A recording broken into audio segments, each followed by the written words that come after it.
bulls getting 5-star treatment, to hand placements that change everything. These are 10 things you didn't know about bull riding. At number 10, most people assume bulls are just kept in pens somewhere, but where they stay actually changes dramatically depending on the venue. When they come to the events, you know a little bit about it too.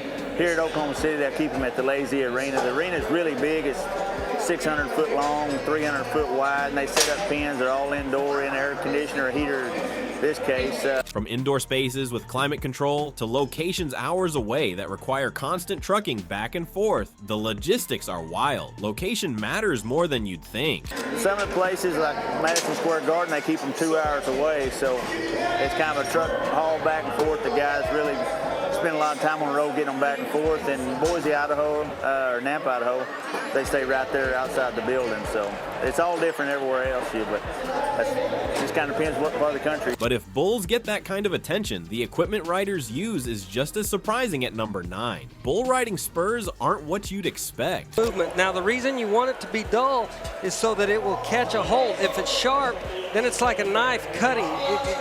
You don't want it to cut, you just want it to be dull and blunt and be able to grab. That's what's going to help you as a rider. They're kept dull on purpose, and the reason has everything to do with helping the rider stay on. Sharp would actually hurt performance. And speaking of equipment that changed the game, spurs aren't the only gear that matters. At number 8, protective vests only became standard in the early 90s. There with Cody, now you gotta remember, pre-1992, this was our protection shirt.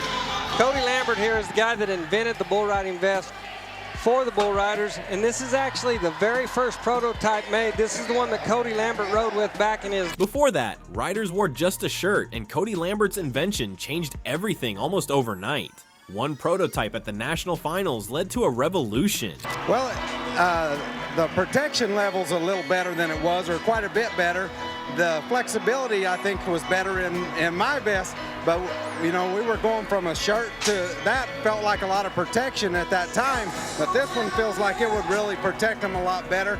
They still got polyurethane foam in them and some ballistic material and then covered with leather, but those pads were individually sewn in place, and they wouldn't disperse the energy as much as these that are all one piece that are kind of a molded foam rubber or polyurethane type foam. And this is a lot better protection. It's just kind of, that looks like close to the old leather helmets that they played football in compared to what they play in today. If you think vests are high-tech, wait until you hear about what's on riders' hands at number 7. The sticky stuff isn't just off-the-shelf rosin. This rosin is stuff that's actually specially made up, and it's not a real, real thing that nobody knows about. Everyone has their own concoction. This is some stuff Cowboys cook up their own secret recipes, and some of the ingredients might surprise you. It's basically chemistry class behind the chutes. I cook some what we call saddle soap with it, or Neutrogena with it, and it makes it a little more stickier. I have to do it outside now because I almost burnt my mum's house down one time. We use about a black bag of rosin and about a quarter bar of glycerine and just a little bit of oil. And it gets sticky, and that way you ride like a Brazilian rides. Although rosin recipes stay secret, there's nothing random about the chutes themselves. At number 6, which way the bucking gate opens isn't by chance. This time, what happens is when a bull comes in a chute, his head's going to be up towards the hinge side of the gate. And that being said, his tail's going to be back by the latch side. And there's a strategic reason bulls are positioned a certain way before the gate swings open. Smart setup prevents disasters before they happen. When the gate opens up, the bull looks for daylight. And if a bull's standing here and his head's up towards the front and he has to look back to see the daylight, when he turns, they're going to open that gate on up, and that'll open up the whole the realm here where nobody gets fouled, nobody gets hit.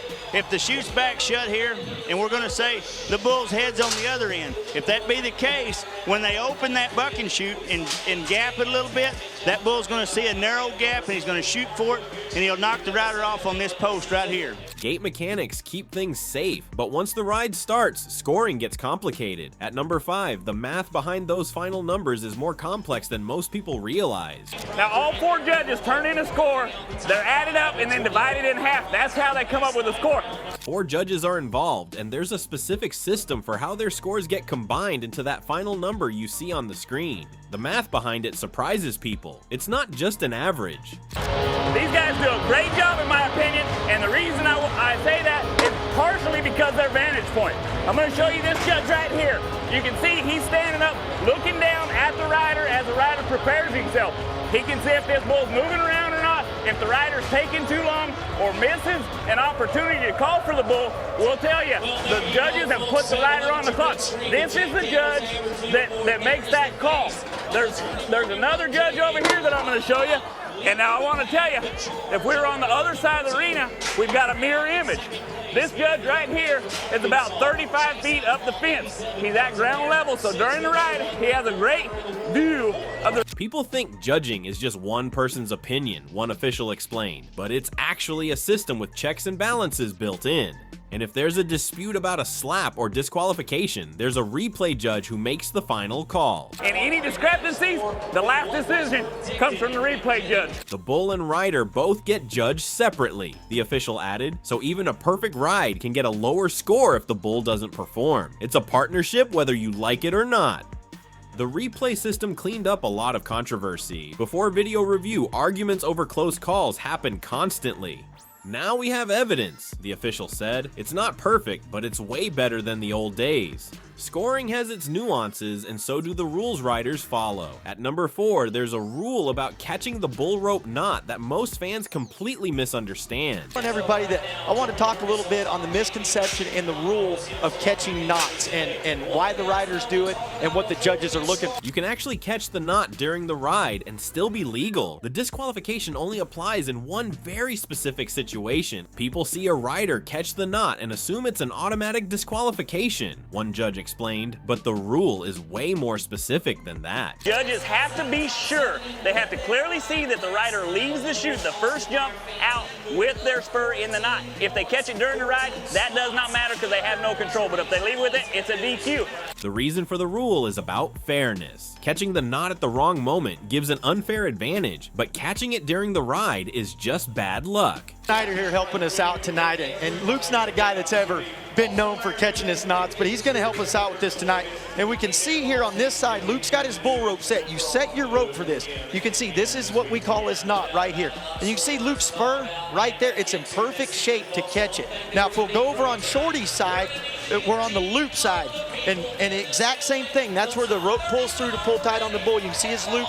Luke's got a perfect shot to get it. We've had riders lose scores because they didn't understand when it counts, the judge said, but once you know the timing, it makes perfect sense.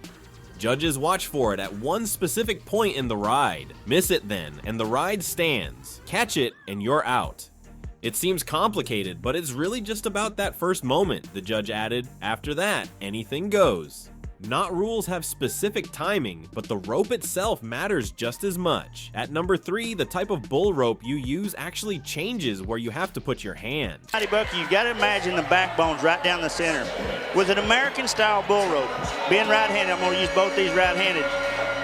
Me being the right-handed with the hand in the rope, this bull rope, every time the bull bucks, is want to shift down this side of the bull. American style and Brazilian style ropes behave completely differently when the bull bucks. Riders have to compensate in opposite ways. If you use an American rope, you need your hand in one position. If you use a Brazilian rope, you need it somewhere else entirely. The Americans have to overcompensate by putting their pinky, or maybe even some riders, the great Jerome Davis would use even the middle finger, right on top of that bull's backbone to overcompensate for it.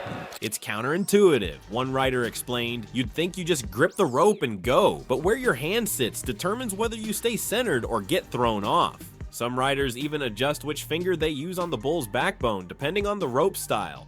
Brazilian style rope, it pulls on the opposite side.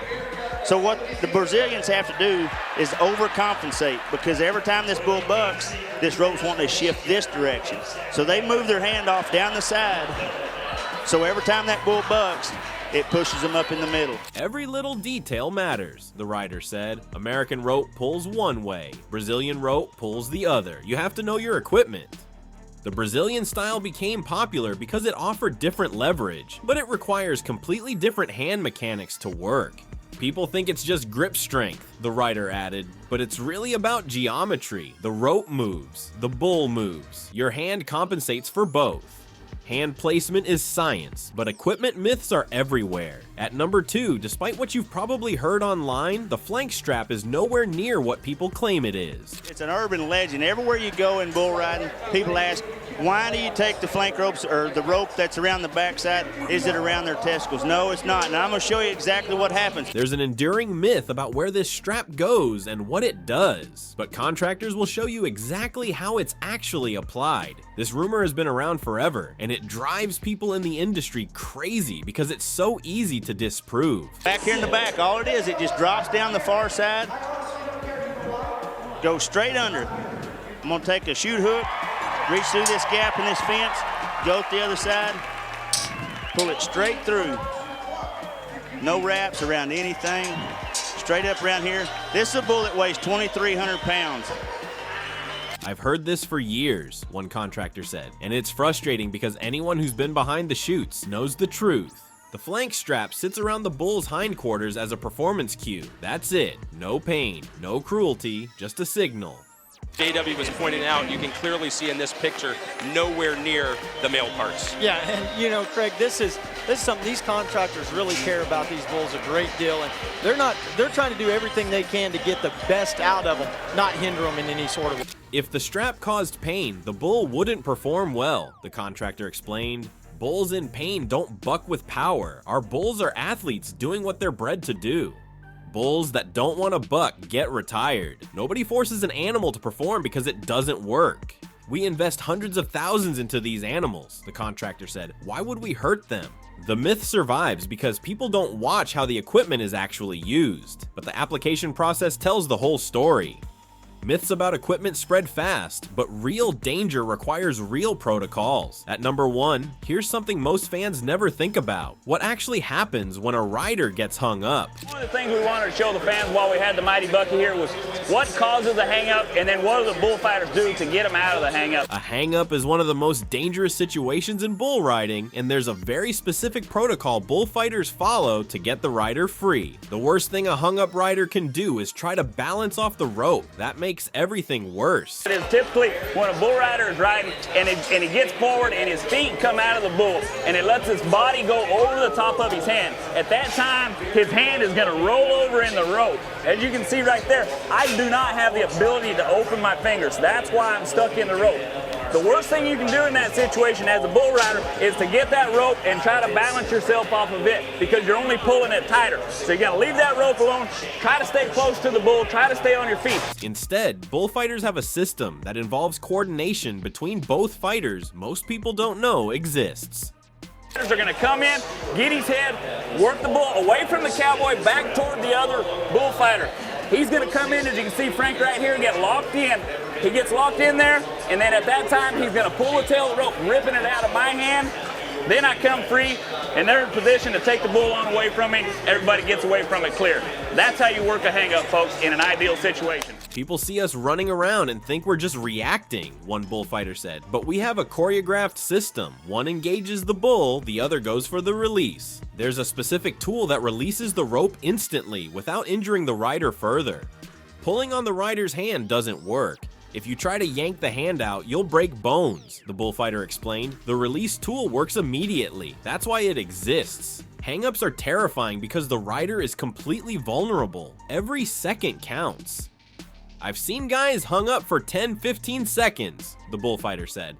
That's forever when you're being dragged by 1,800 pounds.